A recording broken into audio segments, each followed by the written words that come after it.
Bismillah. Assalamu alaikum wa rahmatullah. Peace. This is Coach Nazir. Now, I am going to be discussing something just that might kind of surprise you if you know me or if you know what we do at Outstanding Personal Relationships. If you don't, let me properly introduce myself. I am Coach Nazir, one of the founders of Outstanding Personal Relationships and one of the co-authors of the book, Let's Talk Polygamy Uncensored.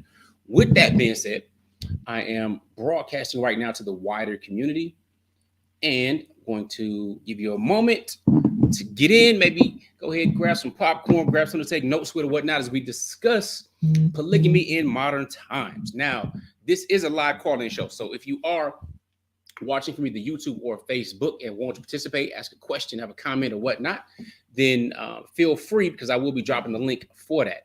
In the meantime, I'm going to take about a minute or two, and I ask you to do the same. It's maybe not 2 minutes, but I'm going to share two different formats where people can probably benefit. There are a number of different polygyny groups, organizations in WhatsApp and whatnot. So if you WhatsApp, Facebook, feel free to share because, of course, we're talking about polygamy, and everybody knows that sharing is caring. Or if you don't know that, maybe you should. At least that's what my wife say, right? So, again, I am Coach Nadir. Let me know where you're chiming in from, what part of the world.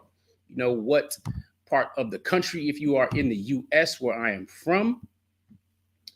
And let me know your name, you know, where you're chiming in from. I will shout you out as we get started. So give me about maybe 60 seconds or so to go and share some of this information. Again, I'm going to be talking about polygamy in modern times. You know, does it make any type of sense? What are some of the benefits? What are some of the pitfalls, if you will, as well as some challenges? And we have, you know, it's a live call-in show. So, you know, this is the first this evening.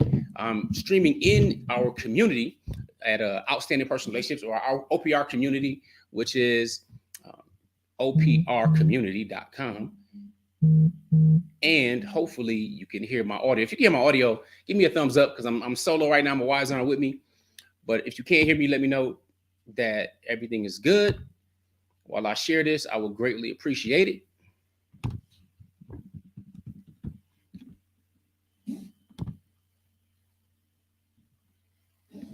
And yes, I am currently sharing.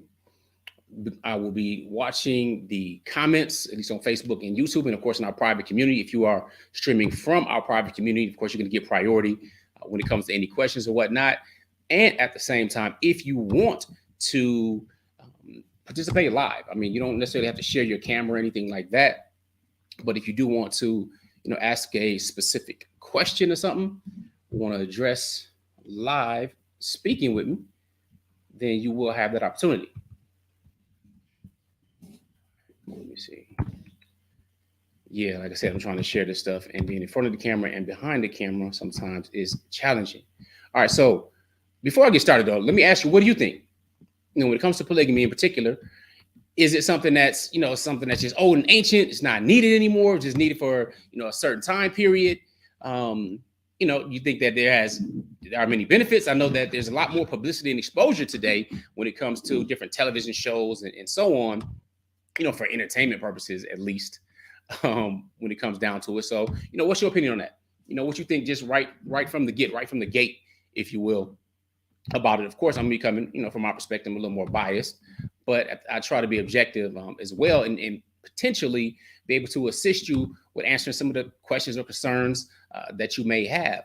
So again, if you're in the community and you're streaming from there, just put your questions in the comment part, and I will be sharing shortly a link where you can join and ask the question. If you want to ask it in front of everybody else where this is streaming in front of, then you will have that option as well.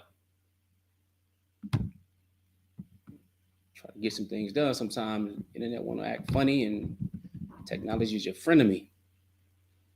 Okay, where you at? All right, again, for those of you whom I have not had the pleasure of meeting in person yet at any of our events or maybe possibly other events, my name is Coach Nadir. I'm known as Coach Nadir. I am one of the founders of Outstanding Personal Relationships, along with my wives, Coach Fatimah and Coach Nyla. Tawakal Tahir, alaykum salam wa rahmatullah, from Nigeria. You can hear me loud and clear. Excellent. Good stuff. And I'll be getting started in a second. Mama Aya, you can hear me as well. Excellent. Excellent, excellent.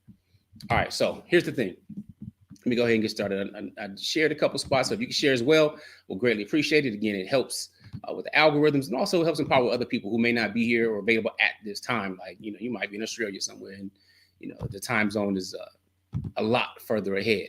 All right, so let me get into this. There are a few different things. Now, what is polygamy? Now, I use the term polygamy interchangeably, but there is a very specific difference, and we know that words have power and have specific meanings for them. All right, so here's polygamy. Polygamy means a spouse who is married to multiple spouses. You notice how that's genderless, right? Now, there are words for the genders, for the two genders that I believe exist, and at least most of humanity believes that and has done so since we've been here. There is the word polygyny, which is usually affiliated with the word polygamy as the default because that has been practiced much more. Polygyny means a man or husband who is married to multiple women. Now, I'm a Muslim, so I practice polygyny under the rules and regulations of Islam, which means we can marry up to 4 women at the same time. It's not any 4 women, it's restricted and whatnot, but that is what polygyny means. Polygyny means a man who can marry multiple women or is married to multiple women. And then there is polyandry. Polyandry is a wife or woman who is married to multiple husbands. Okay? Those are the 2 things that fall under the broader term of polygamy. But again, since polygyny is the most common form of polygamy, that's usually when people think of polygamy, they think of a man that has multiple wives. The other term that's getting more popular nowadays is polyamory. That's not necessarily a form of marriage. Those are a form of kind of like open relationships. You may have multiple lovers and so on and so forth. It's not restricted to anything. You have multiple sexual partners. When with polygyny, traditionally, polygyny is like any other marriage, except there are multiple partners for one spouse, meaning that in polygyny, a man has multiple wives. In marriage, that's basically a contract on your private parts with each other. And there's this social contract, if you will. So that means the husband has multiple wives. He has sex with his wives. They don't have sex with each other, other people, so on and so forth. That's the natural form of polygyny. Similarly with polyandry. Polyandry, there's a woman, then there are men. Multiple men have sex only with that woman, not with each other, not with other people. Again, it goes more into polyamorous stuff, but we're talking about polygamy. So is there a place for it in modern times? Here's the challenge, some of the questions I get. Many of the men I speak to, they say, yeah, of course. And I ask, all right, if you had the resources, would you marry more than one woman? Now, there are a few that say, nope, that's too much of a headache. I can't do it. I'm not going to do it. Okay, cool. I understand. I hear what they're saying. But then there are those who are curious and are interested and intrigued, usually because they know, and I'll read this actually in a minute, they know that many men tend to have more than one sexual partner even after they're married. Now, I don't know about you in particular, but I probably speak for a lot of people, at least growing up in the West, in the United States in particular, that when it says, here, you know what, let me read this to you. This kind of, I hate to use an old folks term, but I guess, with all this white coming through, might be considered old folk myself. But there's let me find it. That was the thing I read today, just talking about, it was discussing relationships, right? Kind of tongue in cheek. It wasn't really talking about relationships, but let me get to it first so I can read it. I'm not going to read the whole thing because it's extra funny and I'm not going to be chuckling too much on this.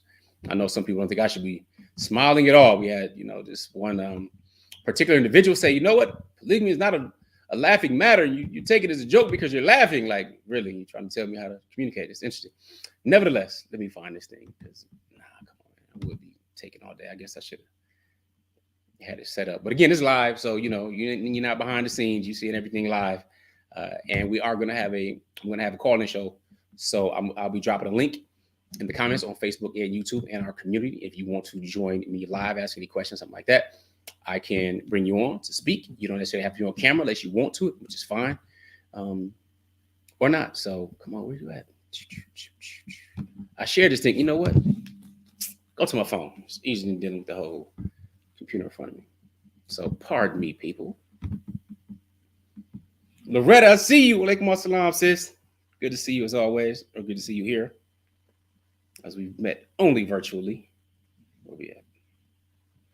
So let me read this to you, and we're going to talk about the state of you at?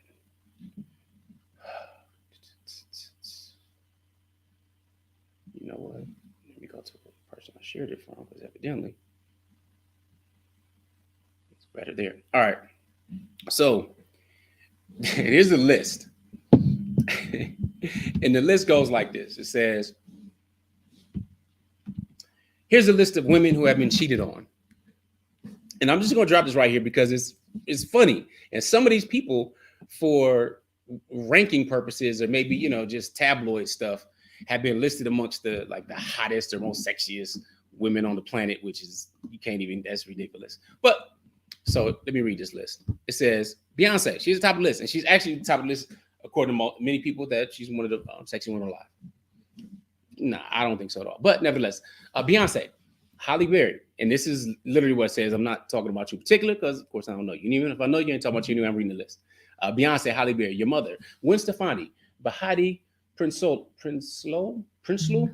your granny, your cousin, Kim Kardashian, Eva Longoria, Gabrielle Union, Monique from down the way, you, Demi Moore, Khloe Kardashian, my godmother, all of my friends, my mother, my cousin's best friends, Britney Spears, Princess Diana, Vanessa Bryant, Jhené Aiko, Janet Jackson's mother, Tina Turner, Camille Cosby, Coretta Scott King, your sister-in-law's baby cousin Tracy, Brenda, Letitia, Linda, Felicia, Dawn, LaShawn, Inez, and Alicia.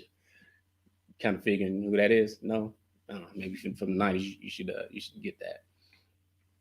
Where I end off at Inez and Alicia, Teresa, Monica, Sharon, Nikki, Lisa, Veronica, Karen, Vicky, Cookie. Oh, met her at an ice cream parlor. Tony, Diana, Lori, Carla. Okay, you can see, and it still goes on. And if you don't know, that's DMX, right? One of his songs.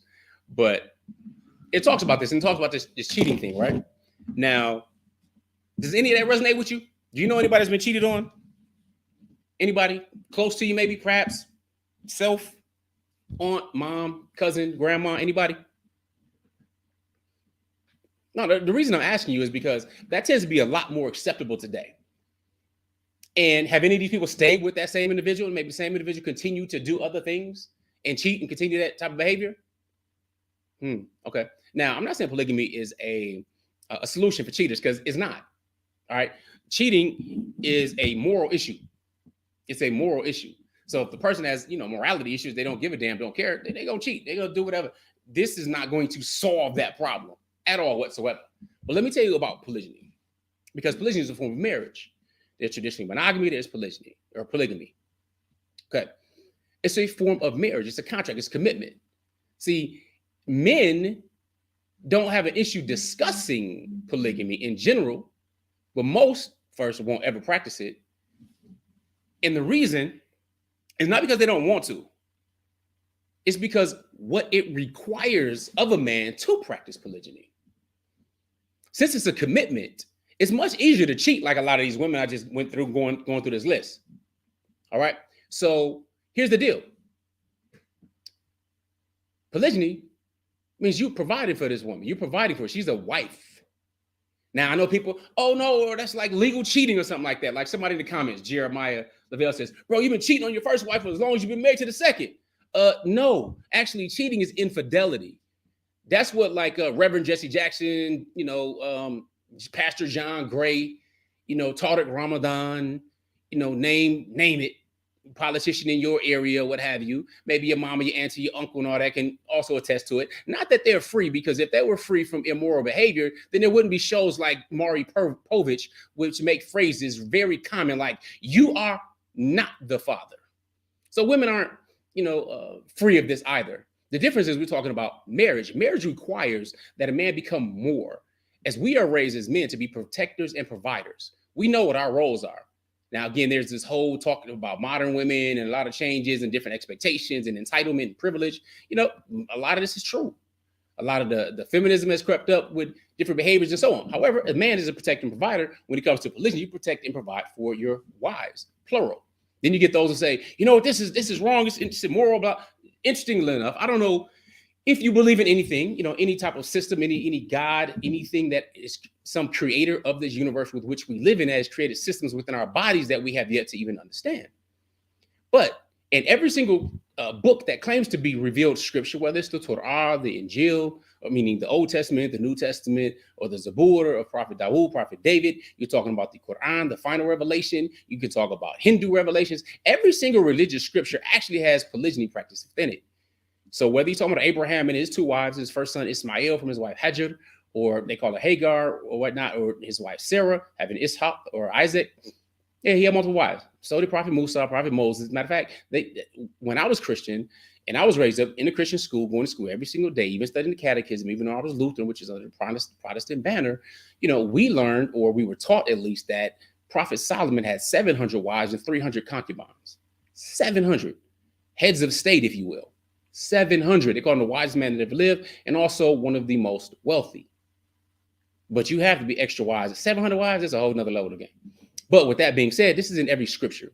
So if you're not a scripture believing person, then it really doesn't matter. You don't need a particular scripture to justify anything anyway. Whether you're a non-believing individual, most cultures have a history of practicing it to begin with when it comes to, again, polygyny. So let me continue. One of the reasons men do not want polygyny, they may speak abhorrently against polygyny, like let's say Derek Jackson. This dude is a known individual that went ahead and cheated on his wife, got other women pregnant, is talking all this relationship advice, still has women following him. And I think that it goes back to the old adage that men are seduced by the eyes, but women are seduced by their ears. When I first came across him, I was like, this dude is trying to catch. All he does is denigrate men, all the self-deprecation, all the stuff, and praising women above and beyond what they do. And he's trying to catch. This is stuff that women want to hear. And then it comes out, of course, cheat on his wife, yada, yada, yada. And, one of his side chicks had an abortion and so on. A really, really sick, sad situation. But along with his relationship advice, you know what he said? Polygamy, that's for cheaters, that's for fools, and blah, blah, blah, blah, blah. Yeah. You know what? Because it requires you to be more of a man. I'm not talking about you marrying women, you piling them all in the same house. You're not able to take care of them. You got, them begging for assistance and all this type of stuff. No, that doesn't make any type of sense. That's foolish.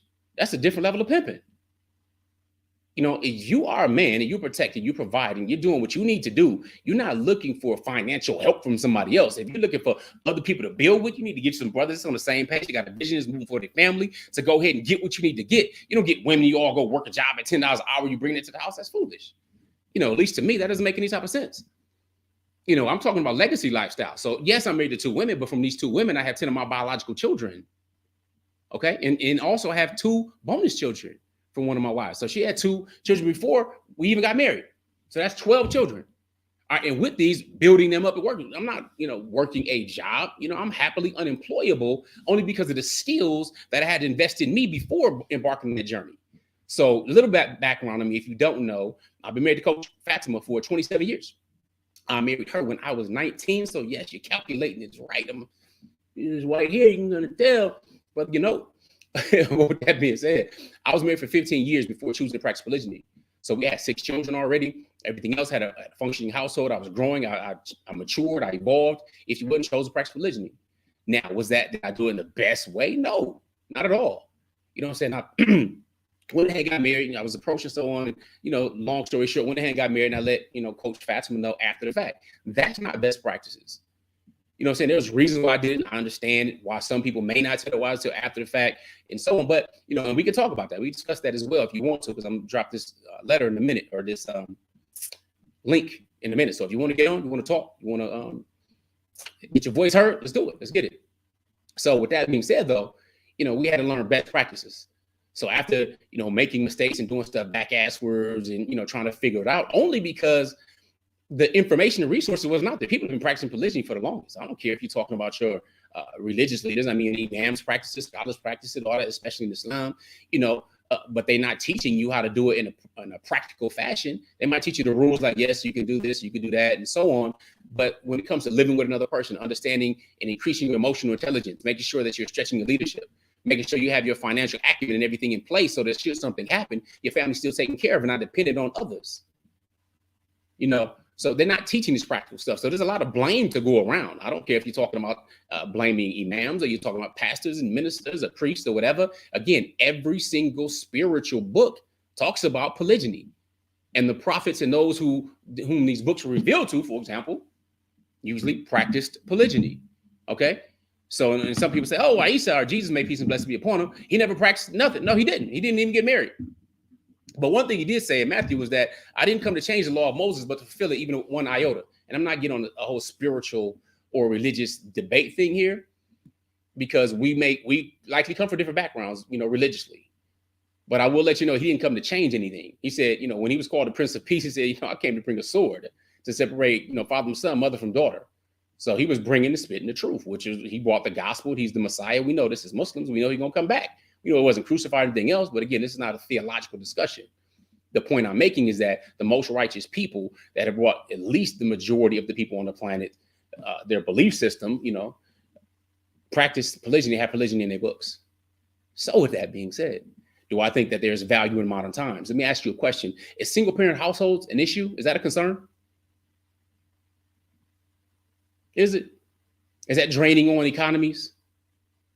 See, because I started this out and I read something, to me, again, it's funny, but at the same time, it's sad. So when they talked about these women who were cheated on, starting with Beyonce, then Halle Berry and Gwen Stefani, and then they said your granny, your cousin, Kim Kardashian, all these people, all these individuals were still cheated on.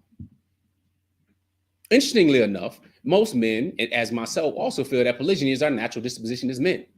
You have this natural, normal desire. I'm not going to shame a man for having the desire. The thing that you must do is actually fulfill it in a moral way if you want to have a healthy society.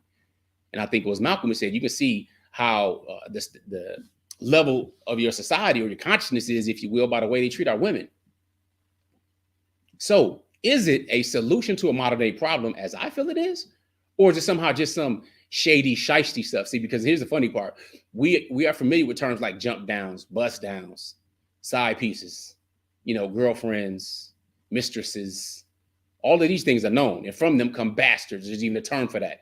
You're having babies by women you're not married to, they're considered bastards. That's the official term. In royal language, bastards. I was born a bastard. Now, of course, it has a negative connotation. My parents were 16. My father was 16. My mother was 16 when I was born. They got married when I was 21. It lasted about 7 years or whatnot until I was 12 years old. And I have 5 other siblings, and I'm the oldest of them. Okay. But that is what it is. My point is that this whole thing of honor and nobility versus what we are okay with, playing house, with perpetual, let's just go ahead and sample everything on around, and then you'll find something to go ahead and willing to settle down. Nope. We're not anti-monogamy. I'm simply pro-morals. Because with that marital contract, there are responsibilities that come with that. There are things that cause you to lift up really as a man. One of the things my father told me a while ago is like, you got to kill the boy inside of you in order to become a man. You leave the little playthings and all that stuff to the side. That doesn't mean you don't play. It just means you're no longer a boy, you're a man. You must demonstrate your manhood. Now, of course, I didn't know a lot of stuff, and he didn't know. He was repeating some different things to me that maybe he had read at the time.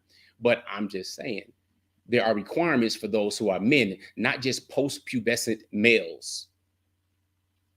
Post-pubescent males look like a man, may smell like a man, do some similar things like a man, but not a man.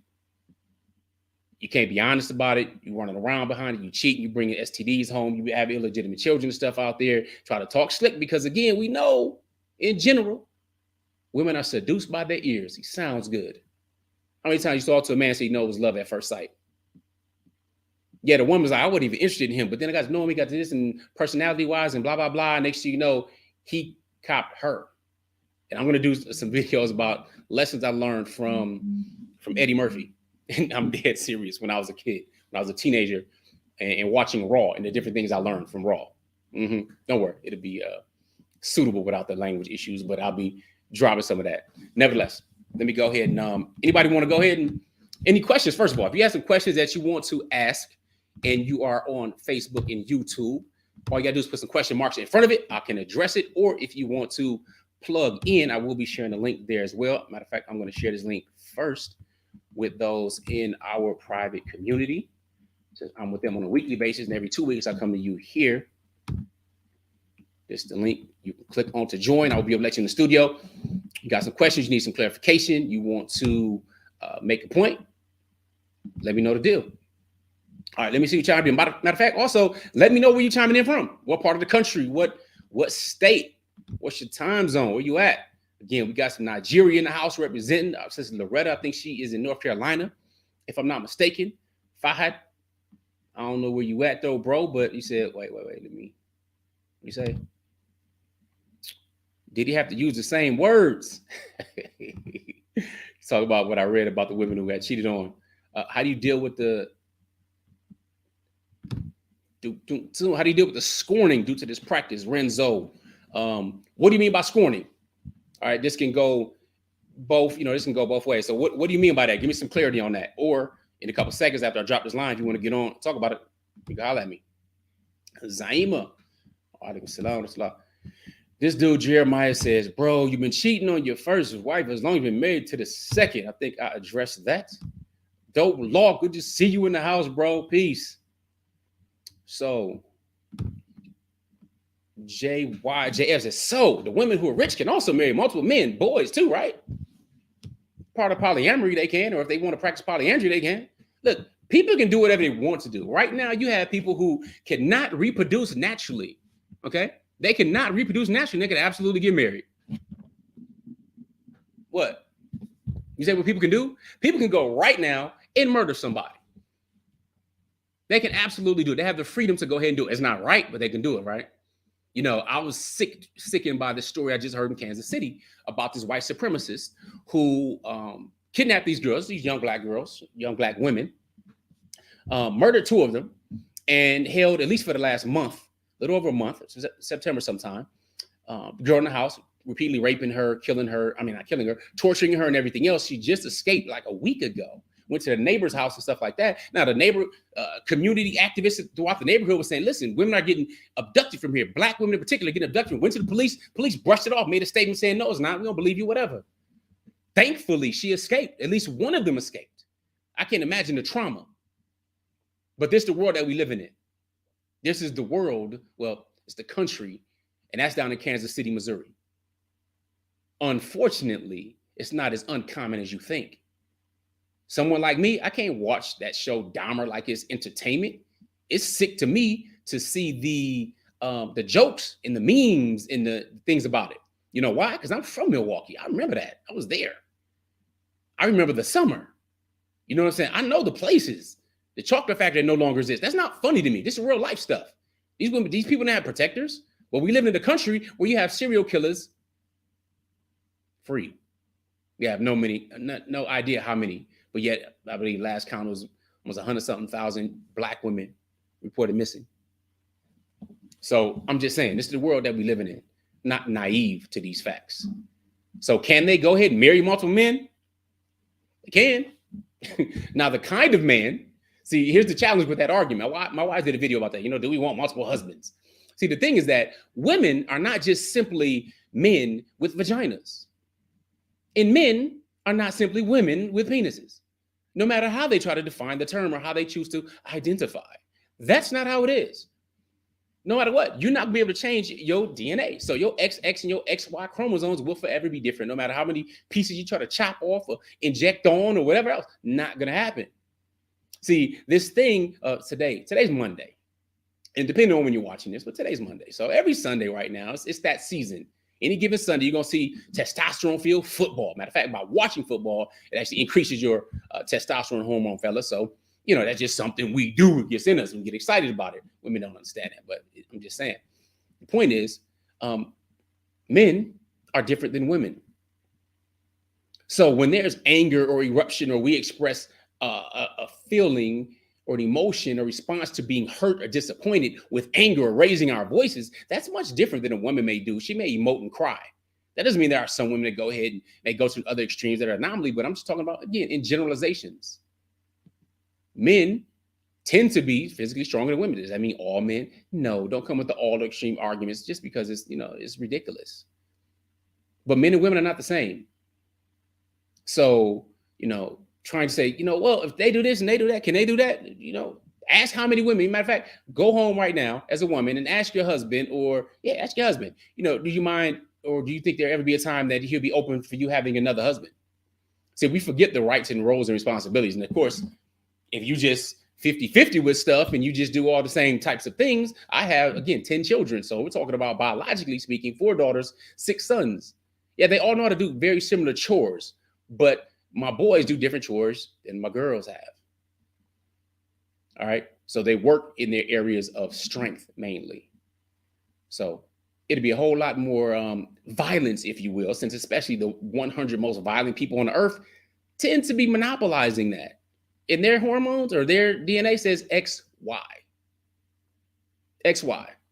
All right. So anyway, men ain't women with, penises. Let's keep that real. And I'm just keeping it G-rated while we're speaking right now. All right. So let me see. Man, think of that child support. One of these ladies finds Christ and leaves. All right. Jeremiah's kind of funny, even though his name is one of the names of the Bible. Said, man, think of that child support. That one of these ladies finds Christ and leaves. LOL. I can't anymore with the channel. Peace. Yeah, we all used to be Christian. So yeah, what led us to Christian is actually studying the Bible. When you recognize that Jesus never said, I'm God or the Son of God or worship me, and the Trinity didn't exist until 300 years after him, it kind of works with you. And then you find out the person who wrote 80% of the New Testament actually fought with the disciples. And again, I'm just saying it's a thing. It bothered us.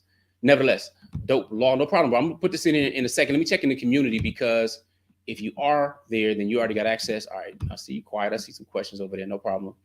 All right, Loretta says, how is it that possible? 700 wives, a whole nother level. Yeah, indeed. And that's, you talking about Prophet Solomon and Prophet Suleiman. And I mentioned again, the Bible says, 700 wives and 300 concubines. All right, so New Beginnings says, and that's not a name. I wouldn't normally put that up just because it's not a regular name, but it says, my wife and I are in our 40s, and I found a young lady that I would be interested in marrying who was 21. My wife has said that she would never accept her as a co-wife because she is like a daughter. Well, she is like a daughter. That doesn't mean she got to accept her or anything else, but I'm in my 40s and I got mid-20s daughters is my oldest. All right, so AA says, man, it's 30 years old. What he should do for financial and emotional balance, not getting anywhere, even after seeking counseling. Came from a broken home. Father kept coming and going every day. No. All right, so I think this is the question. What should do for financial and emotional balance? Listen, what he should do, probably where he should start, I'm gonna let you know. And this ain't some shameless plug, it's being real, because resources didn't exist, so we had to create some of them. What I would suggest, the first thing you do, get this polygamy roadmap. All right, because I deal with the 5 requisites specifically on what a man should be doing if he's going to practice polygyny, one day wants to practice polygyny, or tighten it up if he's in it and he's struggling and having problems practicing it.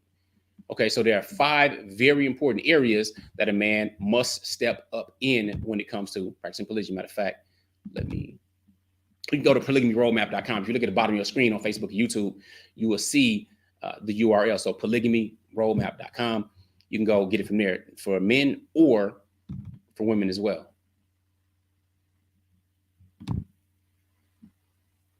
That's where I would start, because we handle all of those things. And I'm also teaching a live masterclass right now. We're in our second module. So our third one and fourth one will be this weekend. But polygamymasterclass.com, you get details there as well. All right, I'm not going to share those details. I want to get to y'all and see what my man Dope Law is talking about. Mexico City. Oh, that's where you're from, Mexico City. That's what's up. Weather's nice out there. It's changing a little bit, maybe a little rainy. All right. Alaikum salam. What up, Sister Nadira. Nadira or Nadira. I don't know how you pronounce it. Sis. For is because you're speaking the truth. MashaAllah. Okay, I thought that was a question. Loretta, yes. North Carolina. Miriam. Alaikum salam. What up, okay, cool. Here it is. Here's the link. Put it down there if you want to come on. Click the link. You will be backstage for a second. Again, I'm just going to request that you are respectful. All right. Watch your language. Be respectful. We can respectfully disagree on something. And I'm not going to be putting up any shenanigans or any type of trolls. Nah, not at all. And I know I'm not in the community right now.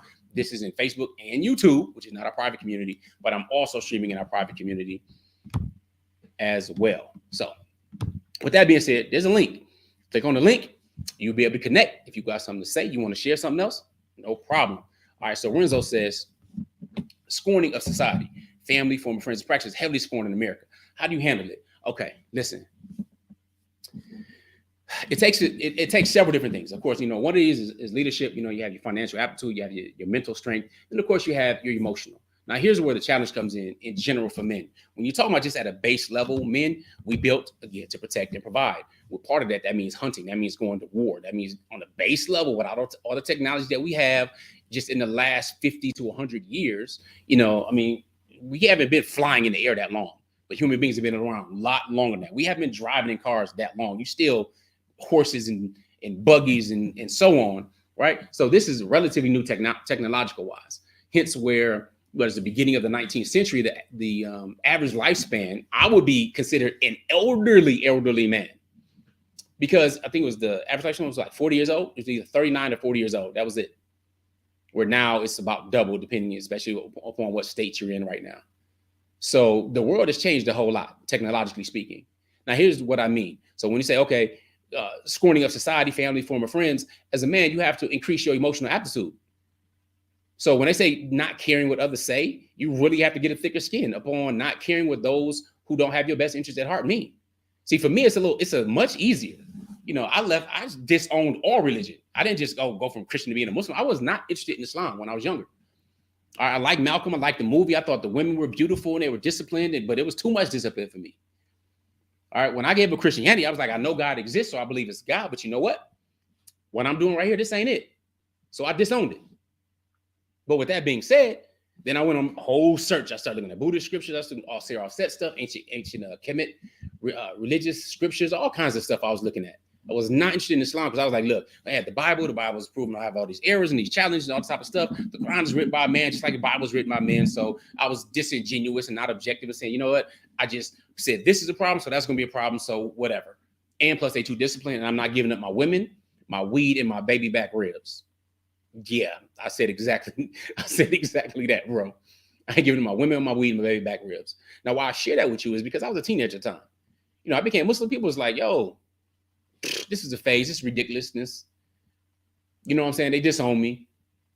You know, I got married and stuff. I was 19 trying to figure stuff out. You know, didn't have, you know, a walima and so on and so forth. Married my high school sweetheart. You know, we were together for a few years, at least in high school and so on. And I got in trouble, got to doing all kind of crazy stuff. Didn't really want her involved. You know, I became Muslim. I actually introduced her to Islam. What I was studying, she became Muslim first. And I looked deeper into it. And I eventually, you know, became Muslim, got married and everything. So all of these different things occurred in life. But when your mother cuts you off, when your father cuts you off, and all these types of things happen, it doesn't matter what other people say. They cut me off because of my religion. So I was developing a thicker skin then. And already me, at least my background, I'm a black man in America. You're already at odds. You already have fingers pointed against you. My mother's Puerto Rican, my father's black. You know, that may be why I speak a little fast. That's what I'm told. I speak a little fast because that Puerto Rican Spanish is fast. And I can speak un poco. But with that being said, you have to develop that thicker skin. So what is the most important to you? Now, do I care what other people think? I care what those around me whom I love think. Absolutely. Absolutely. I'm striving to be a better person. I want to be able to raise my standards and be an example, be able to take constructive feedback, to be cognizant of someone's feelings, and at the same time, understand where to be firm at and where to be compassionate at. So doing that, though, as a man, is challenging. You know why? Because women's like, oh, you know, you should share this with me. You should be vulnerable with me and all this type of stuff, right? There's a time and a place for that. The challenge is if you're sharing with her and you're doing all this type of stuff for her, you're raising your estrogen levels too much and so on. And now she's the problem solver. You're constantly whining and coming to her. You can be looked at even on a subconscious level as less than a man. Like, you got to man up.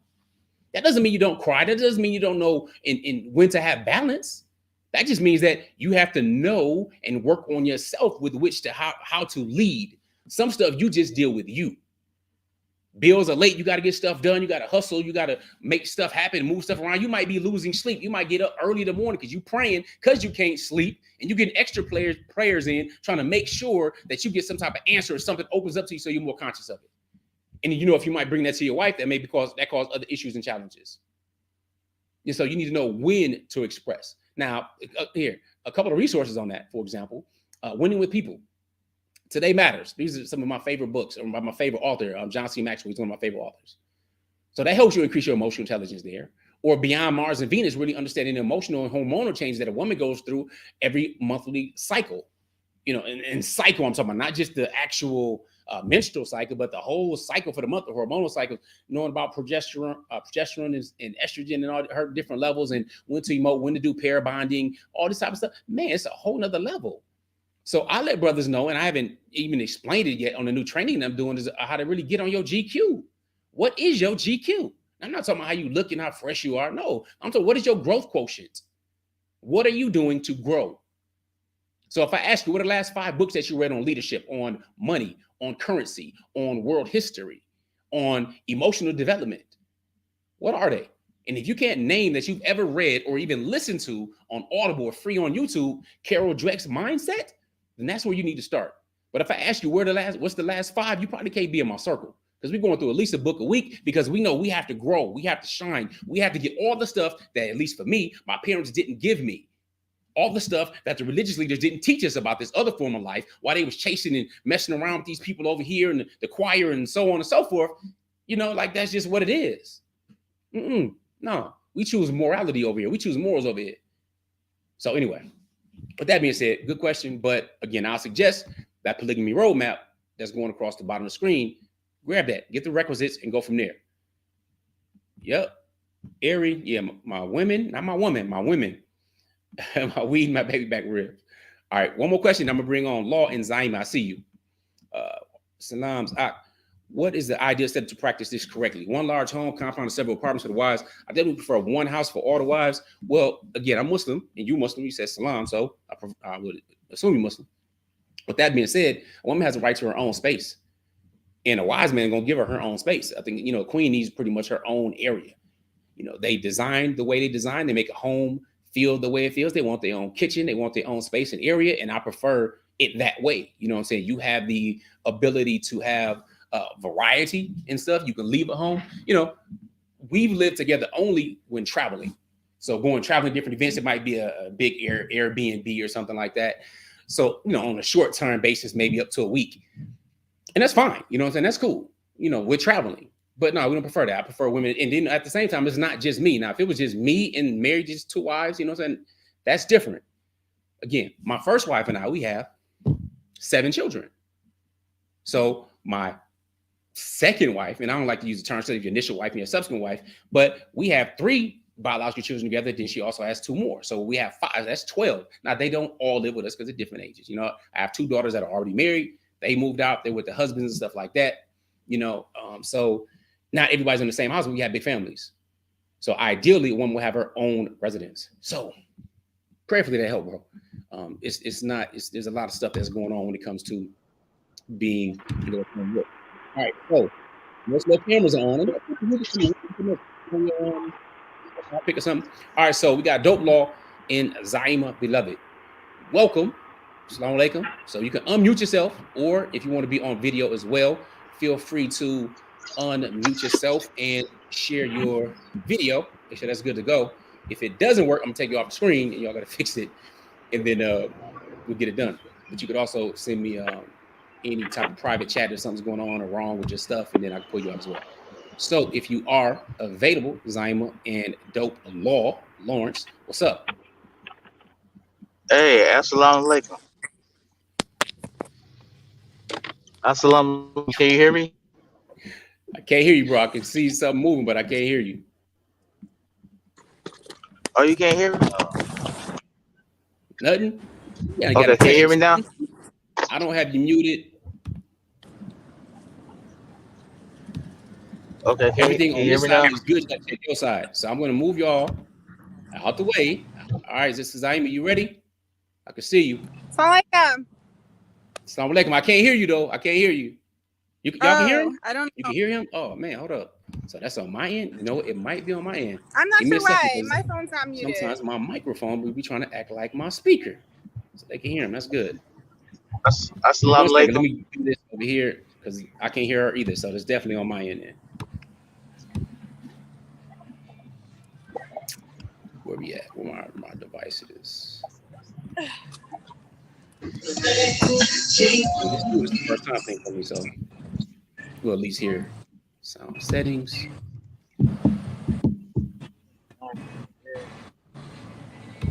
Oh, that's the problem. It's connected to my microphone.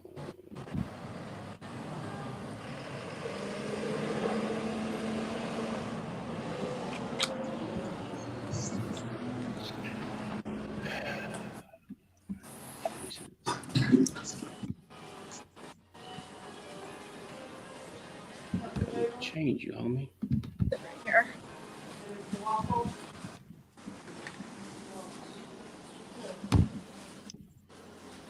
All right, now it should be good.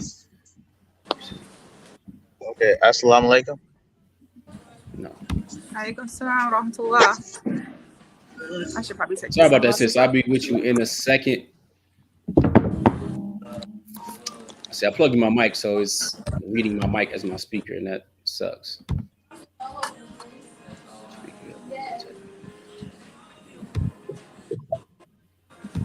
All right, it should be good. My audio is here. Can y'all say something? Say something. Let me see if I can hear you. Lars, Assalamu alaikum wa rahmatullah. Assalamu alaikum. Dude, I can't Can you hear me? Assalamu alaikum. Assalamu alaikum. Assalamu alaikum. I might have to disable my mic.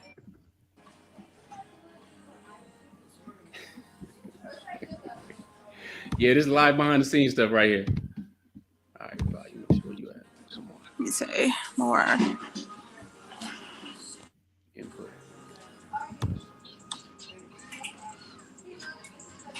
All right, and then that.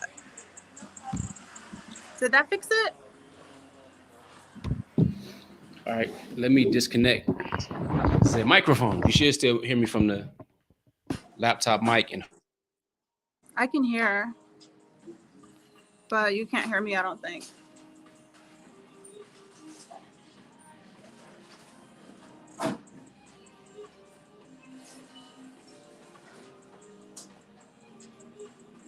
Assalamu alaikum.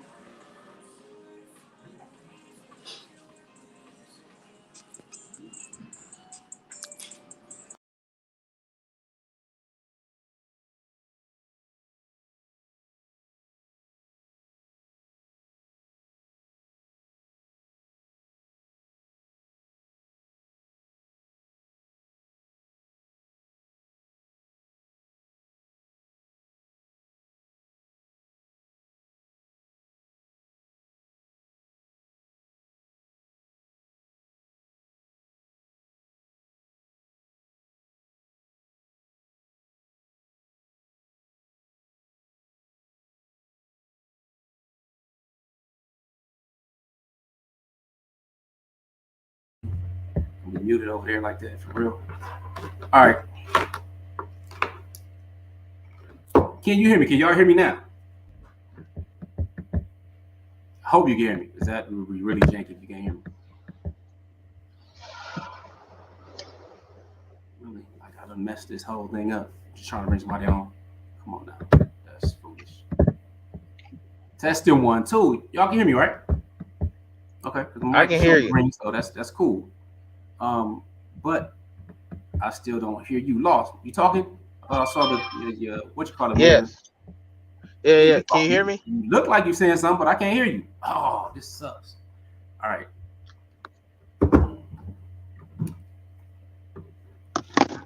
Yeah. Assalamu alaikum. Can't hear me. There ain't no audio. Assalamu alaikum.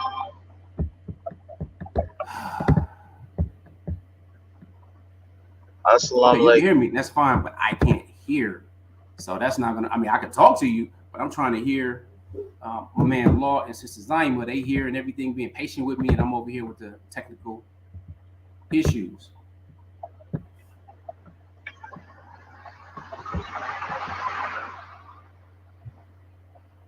Yeah, it's embarrassing too. It is what it is.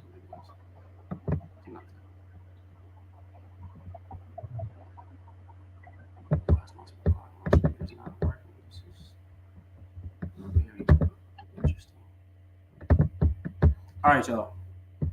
I can't do it. You're gonna have to post your questions for now while I play with this and try to get it, because while I try to fix this thing behind the scenes. But you can post your questions. If you have some questions, post them in the comments. And let me see what's up here. What's this?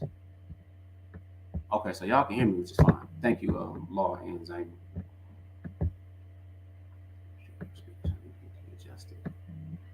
Yeah, it's there. My speaker settings, I went there, so hey, I appreciate it, but that's the first place I went.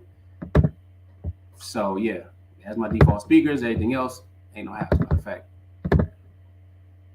I'm going to try to at least test it from here and see. And yep, not working. Maybe I can change it here and see. Oh, that's crazy.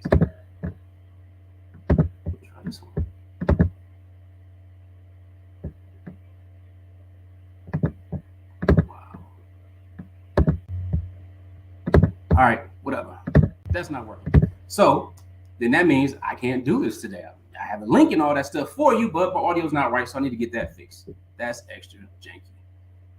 I definitely would like to hear from you, but I will have to hear my reading it in my own voice. So please share with me what you got to say. I'm still gonna be messing with this. So if you see me looking, at this laptop, I'm still trying to get this thing together. But Sister Zaima and Law, y'all got something to say, man. We definitely get priority. Put it in the comments, put some questions in front of what you have to say, what you want to address or whatnot. Then I will absolutely give you priority while I'm still trying to get this fixed on my end. This is the first. And it's not that I'm not a techie. I know what I'm doing here.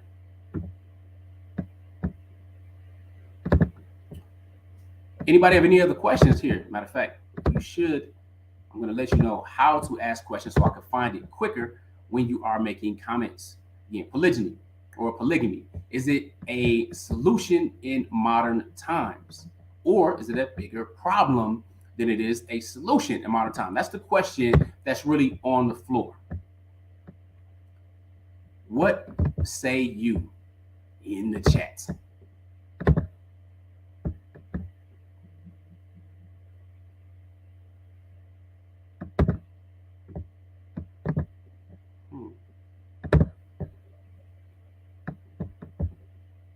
Nothing? Nobody? No? Not at all?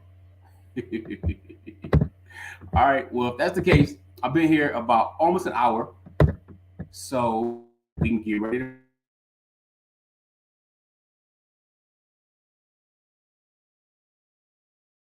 It's about the internet going slow too. This is interesting.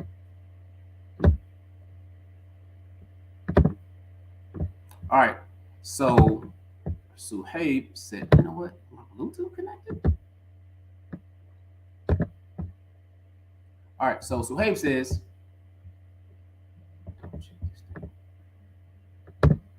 put this on the screen so that you can read it along with me. He says, generally, people view polygyny as something that will reduce the quality of life in the material sense as well as financial resources are split.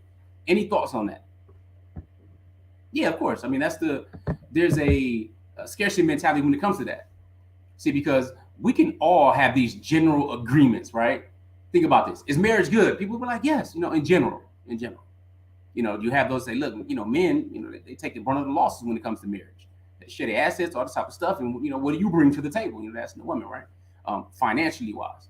But, in general, people, say, marriage benefits the society. Whether you're looking at psychology today, you're looking at family structures, you're looking at a two-parent household, if you will, saying that is better for our children to be raised up in. And all the stats show that. I mean, that's a real life. So they say, yeah, marriage is good. Two parents in a household, so on, a man and a woman, a mother and a father, raising a nuclear family. That's beneficial to the family. It helps with inheritance laws. It helps with, all those types of things, right? Having, a family together. So they say, yes, family. They say, yes, marriage is good. But then you say, hey, you know what? There's more than one form of marriage. You have monogamy, which is been pushed maybe for the last century and a half. And there's a very good book on it called Public Vows by Dr. Nancy Cott, Harvard professor, white lady, really breaks down the history of monogamy, why it's been pushed. And it really has some very interesting things to say about white supremacy and American white identity with respect to that. I ain't making it up. She's the PhD professor who wrote the book, Public Vows. Check it out. It's very interesting. Nevertheless, so we have that. So the question is this. Do we go to our rugged individualism that Americans talk about so much and really pushing? Pull yourself up by your bootstraps, even though, that's not necessarily how America made its wealth. So pull yourself up by your bootstraps, rugged individualism, and you worried about me. So if marriage is better for society, then it would make sense that more marriages will actually be more better. Now, that's not proper grammar. It would be better for the overall society, correct? Well, one way to have more marriages is to practice polygyny, making a man more responsible, meaning more. My wife say you got to do more than twice the man. You got to be the right man for the job. This is not somebody who's slumming and just waiting and just, I just want to, feel my lustful desires and not provide and protect and have them take care of me. This ain't that. All right, that's not how it's ever been. It's not been something that's dishonorable. That's something where men will check you and not even call you a man if you can't provide and protect for your family. So anyway, With that being said, though, in speaking on this the entire process, if the family is important, if marriage is important, if that's better for the society overall, if that's better for children and everything overall, then what's your problem with polygyny? You worried about yourself? It has to benefit you individually? See, because there's something called the greater good or the bigger picture that's more important for society. And we can agree with it, but it must fit the way that I want it to fit. It must look the way that I want it to look. Otherwise, nope. My individual feelings and concerns and emotional pain is more important than the pain of what's going on in different society and nations and women in general and children that are unprotected or left as orphans or what have you. You know, so yeah, they see it as that because that's a scarcity mindset. Similarly, many of them are absolutely okay with, mistress, girlfriend, jump down, whatever. But that legal title, that noble, honorable title of wife, nah. And it's funny because sometimes you'll watch movies or people say, they get caught in an affair or something. If a man gets caught, it's like one of the questions that women ask me. It always used to, perplex me when I was younger. I'm like, why would that even matter, right? She would say, well, did you love her? No, baby, I only love you. That was just a physical act. As true as that may even be. So, still happen. It is what it is, right? You still want to get certain things, still immoral, right? But there was some benefit in it for me.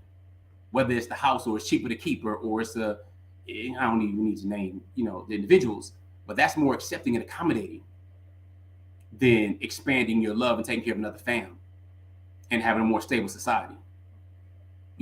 Where the term father figure is now there, or you have women celebrating Father's Day as though they're fathers because of making poor choices in their lives and not having quality men. So anyway, yeah, financial resources can be split, but that's a scarcity mentality.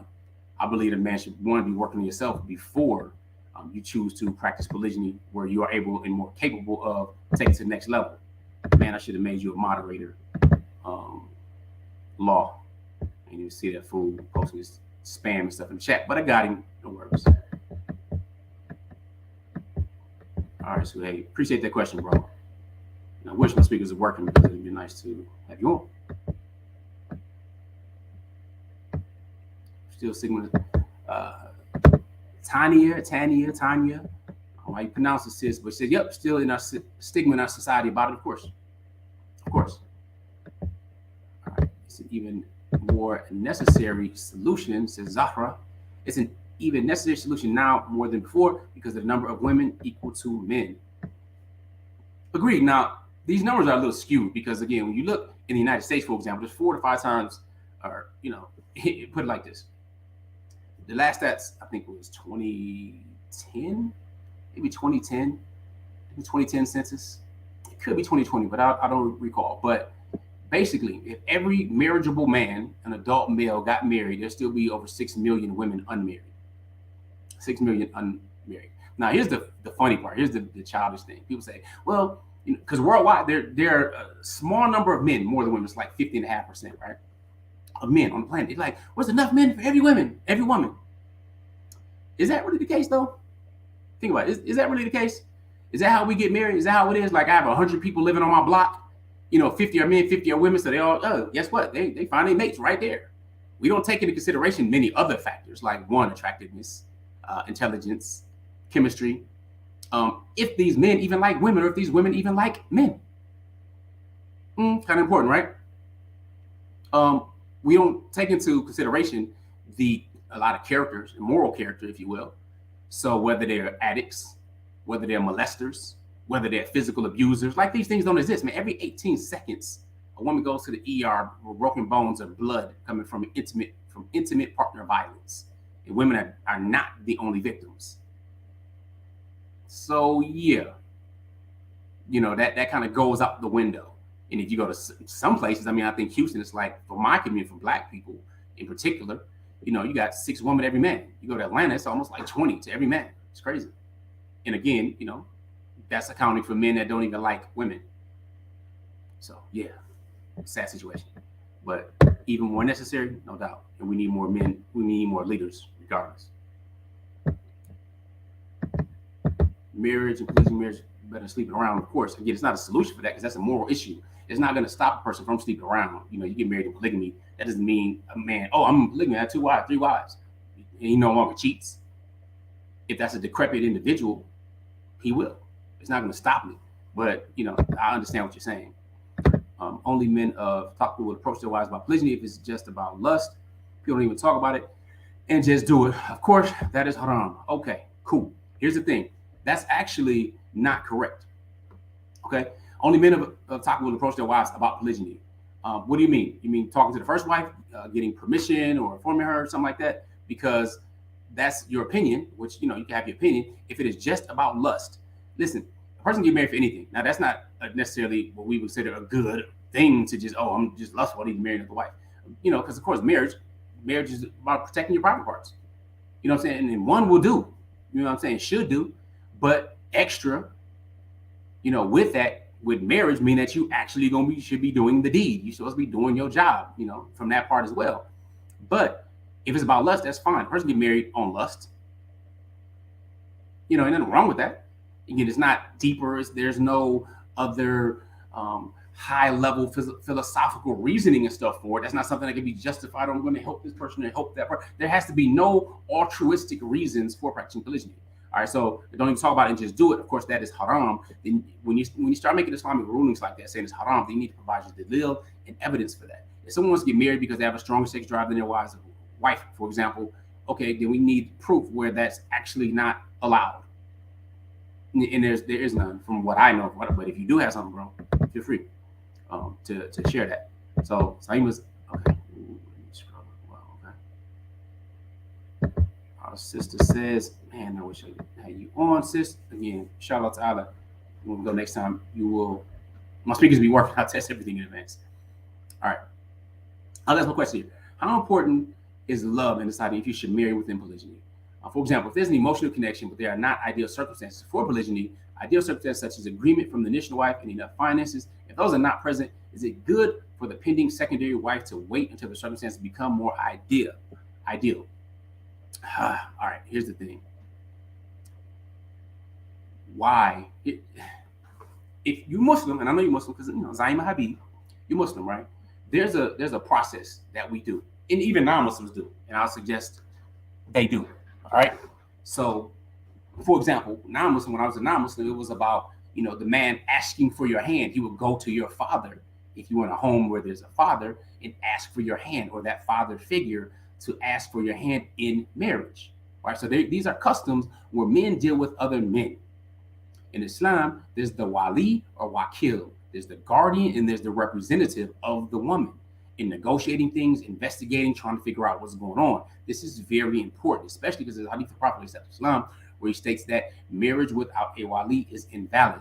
There's different fiqh on that. I'm not getting into fiqh, I'm not giving fatwa or anything, but it's extremely important. And the reason I say that is because, again, men are seduced by the eyes, women are seduced by their ears. Why is there an emotional connection to someone whom you're not married to? You know, how did this develop?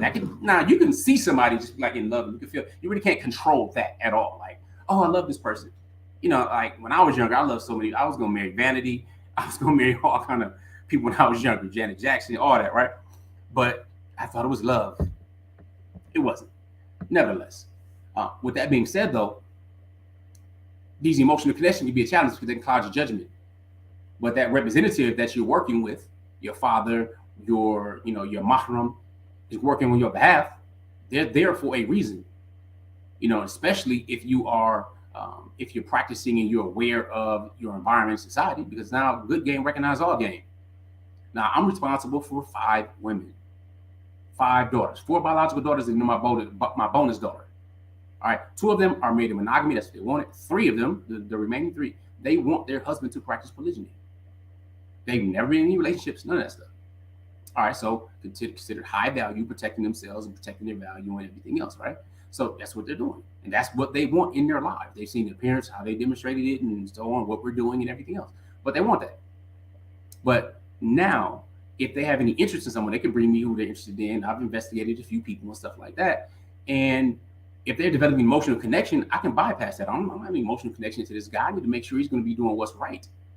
You know, what's best for the family. And it's not even what's best for the family. He has to be at least be doing what's right. He can just have an average, mediocre family and not be doing what's best, but he's taken care of. She's not in any type of harm, and he's fulfilling his responsibilities towards her. But if her emotions get involved, it can get cloudy. Emotions get involved, and all of a sudden you don't want to deal with this wakil. You want somebody else to just rubber stamp things. Again, I don't know the situation, but I'm just saying, to get to the question, how important is love in deciding if you should marry within polygyny? It's a lot of Allah says he puts hearts, or he puts love between the hearts of the spouses. So love is, even when it comes to arranging marriages, where there's no love and it's extra courting and dating and boyfriend, girlfriend thing and all this and testing out the goods beforehand, love can be developed. That's not a hard thing. And love is not the highest priority in a marriage. I'm just, being real with you as an adult and being adulting. This is not we get taught, and our women get taught in particular, about what I call the Disney princess syndrome. Somebody's going to come, sweep you off your feet, take you away, and live happily ever after, and all this stuff. And so this whole facade of this romanticized thing and happiness and love, like those are the most important values. It's really interesting because striving for happiness, happiness is fleeting. It's easy to get. If you've ever had food and your favorite dish, or your child has had favorite dish, if you have children, they'll do a happy dance. I've done a happy dance, like, ooh, it's going down, right? On, depending on what dish it is. So happiness is fleeting. But fulfillment, see, you can grieve and still be fulfilled. You can grieve and still not lose your mind when challenging things happen. But that fulfillment is very important and is much different than happiness. Okay? So I hope that helps on that part. Now, is it good to wait? Nobody else should be running your stuff. All right, getting the wali involved or the wakil involved. Nobody else should be in charge of your stuff. If you waiting for somebody else, that person is always going to have the power in your marriage, whether it's the first wife or anybody else. Just like a man getting married and his mother's in charge of him, and he's seen as a mama's boy and can't make his own decisions. He run his mom all the time. There's no respect for that. The statement, "if it's done right," is stupid, says Loretta. And she gives an example. Making bread, if it's done right, is amazing. Done wrong is flat. It is flat. Ugh. Indeed. All right. So Yusuf, the sower, says, "Shalom." So shalom, salam, shalom. Do you believe a man should be X amount old and or married before practicing polygyny? Do I believe he needs to be a certain age and or married before practicing polygyny? One, you have to be married before practicing polygyny because you have to be monogamy first. In other words, it's just monogamy. If you're not married, you get married, and that's monogamy. Do you have to be a certain age? No, you don't necessarily have to be a certain age at all. I think I would expect that there's a certain amount of maturity that goes along with it, because there are different dynamics when it comes to polygyny. These are different people. There are different emotions. There are different things that comes with children that you have to move differently. So there are a number of different dynamics in polygyny that don't relate when it's in monogamy. Like monogamy, you can be lax, you can be chill, you can be paying the rent and the bills or struggling on to get by. You had a struggle love and you're good. In polygyny, you got struggle love, and now you got two wives. You might lose a business, a job, an asset, or something goes wrong. Then it's different. It's much different because that responsibility is there. Again, if you are striving to be more than the average, to go ahead and do it. So I think a level of maturity, the age doesn't necessarily matter. It's the wisdom that matters. And sadly, unfortunately, the old saying is not true that wisdom comes with age. Nazir, what do you say, sis? She says, okay. This is so good, mashallah. So I does not have to go pray. Give me your dua, sis. Jazakallah khair. All right, so the sister says, no, that's not the case. They are fooling themselves. Some men are into each other. Yeah, the alphabet community. Figuratively and yeah.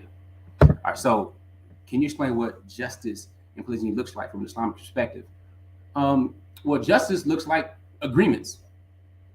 Justice looks like agreements because in Islam it's flexible.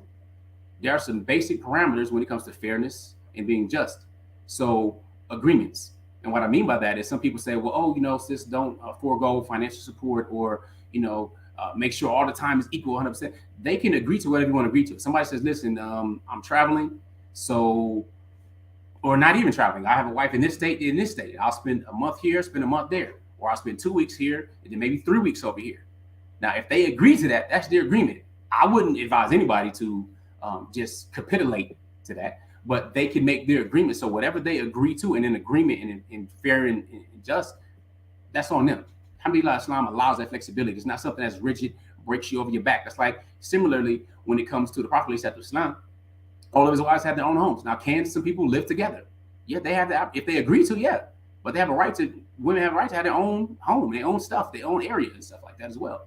So, again, I'm not giving a fatwa. That's just basic. And the beautiful part about it is that it's flexible. But that also, beware of this. And I'm letting you know the flexibility. And I'm letting you know that because that's general. That's already something that's known. However, I'm going to tell you this, women, just because it's flexible doesn't mean that it does not attract predators. Okay? It attracts predators. If you're going to be, oh, I'm a widow and I'm just going to take anything secondhand, for example, now you're going to get those who can't even take care of you, but they figure, well, shit, at least need some companionship. And that may or may not be okay with you. But predators do come out. They come out salivating as well. All right. So just like people molest children and take advantage of them being weaker, not knowing things, and so on and so forth, they also take advantage of women. Hence the importance of emotional intelligence, raising your leadership, and being a real man that's able to demonstrate your ability and demonstrate your value. Okay, so that's a warning. Predators do exist. It doesn't matter what your religion is. Doesn't matter what your background. None of this stuff matters. Predators exist on both sides, not just men. On both sides. So prayerfully, that helped, bro, because again, alhamdulillah for Islam is flexible. How has polygyny helped you grow as a man over the years? Man, please, it made me level up when it came to my leadership, my financial acumen, my emotional aptitude. It made me level up in many different ways. Maybe be more intentional as a husband. Again, you can chill. You just have one wife. You can chill, watch the game. Y'all get into an argument. You can ignore her, do whatever. Chill until stuff cools down for a few days. You don't really do that in polygyny. You're a lot more aware. And similarly, your spouses are a lot more aware too. You have other options as a husband. They assume that you're going, okay, we get in an argument. Now you're going over there partying, couldn't wait to leave. You know what I'm saying? It's those things. Being more intentional in my parenting. I wrote a book called Muslims Parenting on Purpose with our other company, Outstanding Muslim Parents. That's specifically for Muslims, even though Outstanding Personal Relationships is for everybody, but that's specifically for Muslims. So when it comes to my parenting, when it comes to leadership, when it comes to raising my sons on a different level, when it comes to traveling the world and being able to handle things far off in advance, all of these things matter. So it helped in a lot of ways. Certain amount of years before taking another wife. There's a school and there's a camp that says, you know what, you should marry within the first 5 years, because if you go more than 5 years, then she'd be so attached to you, it'd be harder for her to accept anybody else, even if she knew you were polygynous from the jump. Then there's the other one that's like, look, get established, make sure you're good, probably in your 30s, your money and stuff is getting right and everything, you got some experience in the marketplace, you add value, you probably got a couple different assets up under your belt, some rental property, whatever it may be, then go ahead and expand. You know what I'm saying? So there's two different camps when it comes to that. I just predicated upon the level of maturity, and not just mental maturity. You can be mentally intelligent, speak good grammar, and run good game, and be a con man all day. Have no access to your name, have no real leadership skills. You fold under pressure. Don't not stand up for your family and protect them, from each other. You got to protect them from foreign enemies, both foreign and domestic. So if one is trying to oppress the other and saying stuff, and one is going, you protect it. You got to protect this and that, and not show this favoritism and allow some boom to go on from one end or oppression to go on from one end to another. That's not how it goes. You accountable as a man. So that's where the maturity comes in. So let me see what else. You said, sorry, spell check. Do you need to be married? Okay. Yeah, I'm still what you said, bro. Pray for that to help. Allahumma ameen. Ameen wa yafa. So hey. All right, so man. Bring my water here. Yep, I'm slipping. All right. With that being said, I've been here about an hour, a little bit over an hour, and my time is up because I need to make sure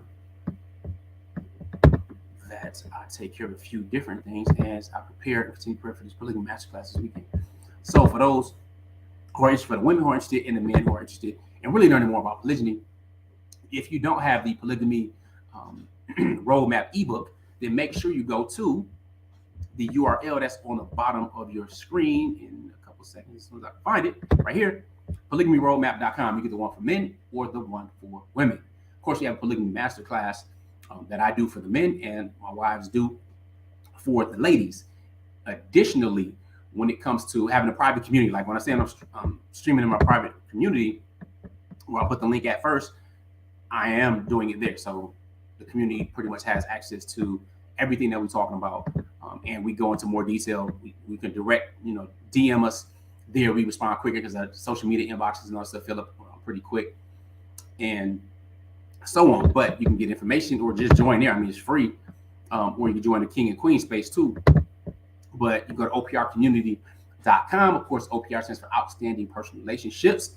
If you have another question, I may answer one or two more, but it's almost the top of the hour. Again, I appreciate y'all being here. We subscribe to being outstanding because we know the average is nothing but the top of the bottom or the bottom of the top. We know that resources were not here for us a dozen years ago when we were looking for it. And we had to wait whether or not, once we start figuring stuff out, re-engineering it, and really get into a good space in polygyny, because it didn't start like that. It started out ugly. It's like you're going to be ugly before it becomes beautiful, but you got to be willing to do the work.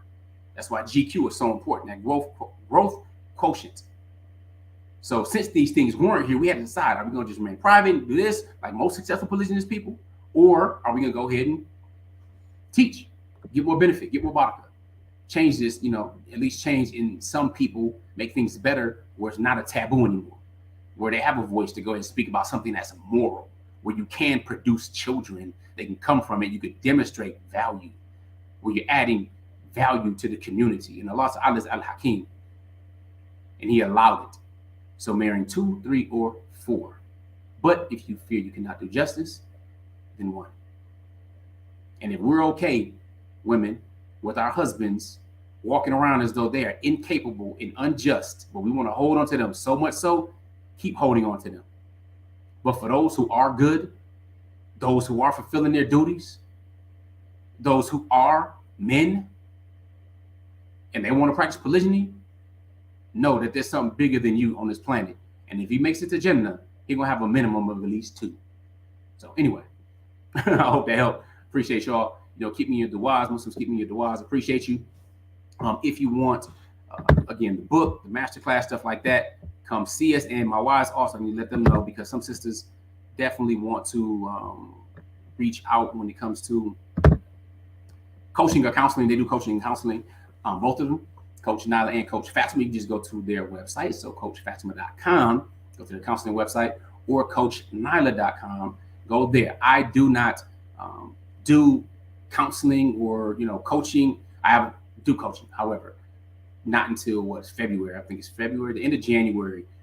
My stuff is already backed up, so I'm not opening up that wait list until that time. Nevertheless, if the women do need coaching or counseling, or you all need like group coaching counseling, feel free to reach out to us. We will do what we can. With that being said, remember, wish changes nothing, but a decision changes everything. Assalamu alaikum. Peace.